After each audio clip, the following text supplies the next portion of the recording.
አዶናይን እያየው ገና ዛሬ ተሰማኝ አለ ትላንት ማታ የለቀቀው ቪዲዮ። ዛሬ በጣም ደብሮኛል። ከስንት ጊዜ በኋላ በጣም ደበረኝ ዛሬ። ምን ተፈጠረ ብዬ ስገባ ለካ ትላንት እነ ዶክተር በድሉ አግጀራ የአዶናይ አዲሱ ቻሌንጅ እና አዲሱ ቃላት ላይ አስተያየት ሰጥተው ረጅም ሀተታ ጽሑፍ ጽፈዋል።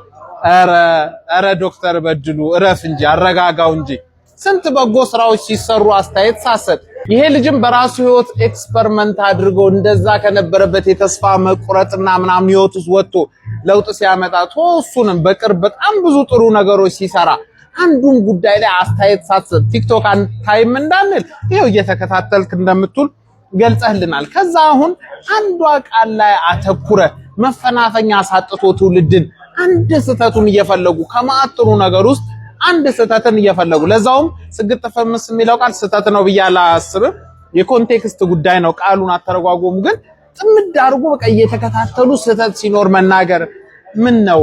ዶክተር በድሉ ምን ነው ስክሪፕቶ በጎ ነገር ለማበረታታት አልሰራ ላይ ሙሉ ህይወቱን አሳይቶ ለወጣቱ ምክር ሲመክር ነው የተወደደው።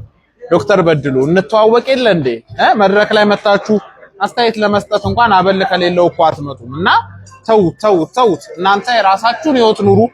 አዲሱ ወጣቱ ትውልድ የራሱን ህይወት እየታገለ እየተሳሳተ እየወደቀ እየተነሳ እየሞከረ ነው።